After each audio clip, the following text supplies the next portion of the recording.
YouTube, what the crap's going on? HeirofCarthage here, and welcome to the battlefield. This is going to be a Beastmen versus Skaven battle. Hey, I want to start things off by saying thank you for helping me get to 250k subscribers. We have a huge celebration coming up. There's going to be a huge stream, me putting up videos of some of my favorite moments on the channel, and much, much more, along with some prizes, so keep an eye out for it.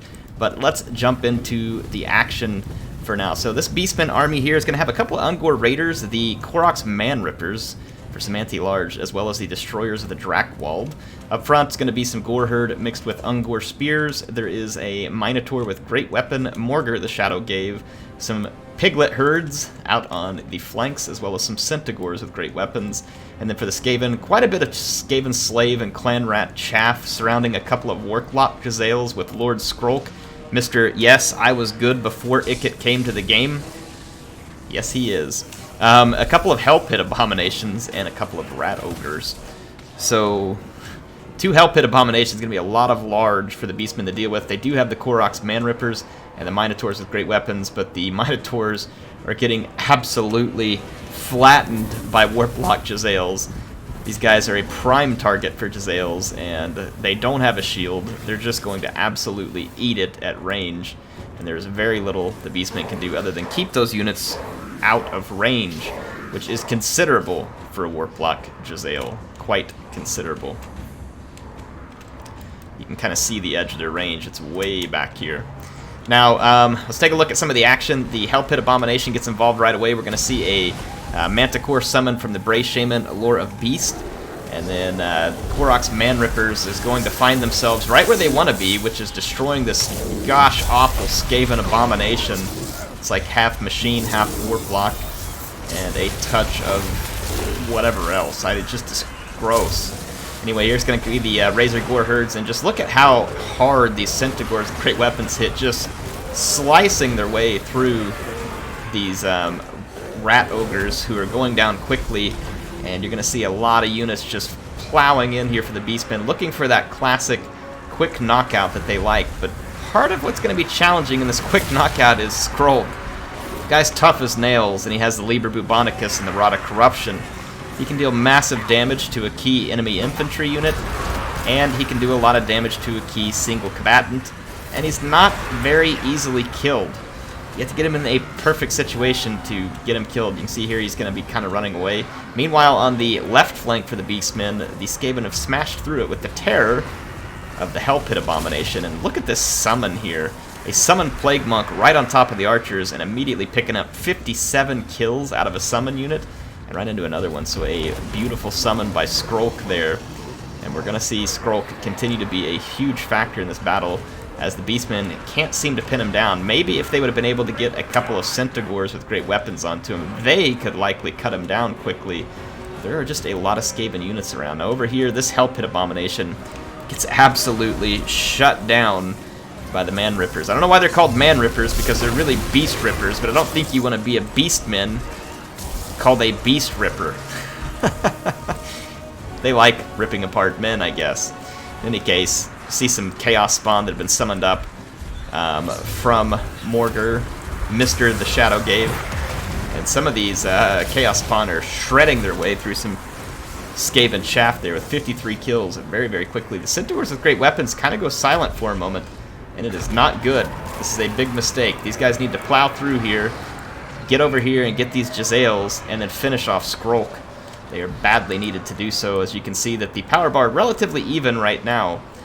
But with Skrolk still alive, it's going to be a lot harder to get all these Skaven off the battlefield. See the Bray Shaman up here in combat trying to get rid of some of the Skaven infantry, and he's got trouble coming his way in the form of a Lumbering Abomination. Good gosh, that thing's just awful. Like, every time I look at it, ugh. Yikes.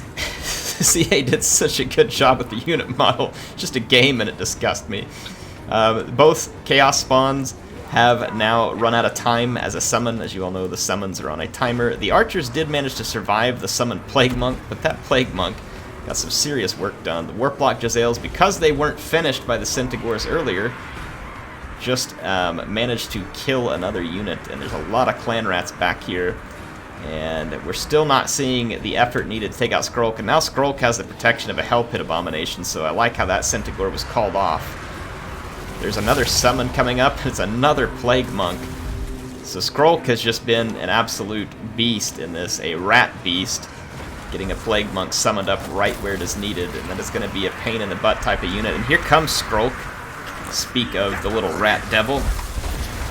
And he is going to be, I think is he using Rod of Corruption? He is. Yikes. There goes the Man Rippers getting rat ripped. And another summon. So Skrolk is just, he's the rat, the original rat. He's the goat rat. I like the glitching Hell Pit Abomination there too. What did we have glitching last time?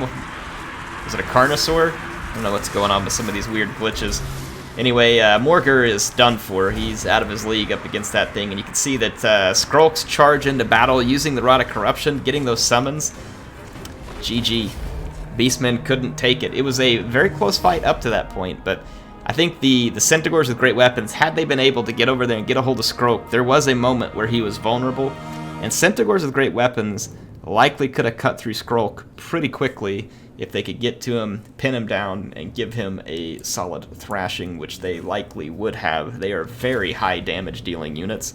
Look at the number of kills they got here. They didn't pick up a Chevron, but still, just trying to give you an idea. Centaurs and Wild Riders have so much killing potential against unarmored units. They have good charge, and they have really high attack. And then the Centaurs with great weapons actually punch through armor really well too, which makes them a really interesting unit. Now the Korok's Man Rippers was obviously on a roll up until Skrolk rolled right through them with a rod known as Corruption. In any case, the two Hell Pit Abominations, an interesting play against the Beastmen. I like that pick. It's kind of hard for the Beastmen to deal with this much large. They are capable of it. They can do it. And in fact, they had the units to do it here. They had the Man Rippers and they had the Minotaurs. However, the Skaven had something to deal with the Minotaurs. And Skrolk, well, he can deal with a lot of things. So it's not that the Beastmen didn't bring the right units here. I think they had some of the right units. The Skaven just ended up having a great game there. And I like that. It's fun tournament play. Powell and Ungram, thank you for playing this battle. I do hope you all enjoyed it. Hey, you might be saying, Air, we hit 250,000 subscribers. What next? Well, obviously, I would love to get to 300,000. Now, that may seem like a really long ways off. And it kind of is, but that also depends on you. If you have already subscribed, there are still things you can do to help me. I will mention that in a moment. If you haven't subscribed and you enjoyed this video and you want to see more, go up there, hit that subscribe button, click the bell so you'll be notified. And if you have subscribed already, if you enjoyed the video, hit the like button. It's a small thing, but it helps me out a lot. And then go leave a comment. If we're getting a couple hundred comments on every video, or, you know, over 1,000 likes on every video, this is going to end up in a YouTube recommended. We're going to get more people in here, and we're going to grow, and we can hit that 300,000 a lot faster than you think. So I do appreciate anybody who's subscribed, but if you would like to help, you can continue to do so, and that's how. I appreciate you all being here. I can't wait to keep sharing content with you and get on to the celebration. Thank you so much for getting me to this awesome milestone. I love it. Can't wait to make more content for you all. HeirofCarthage, signing out.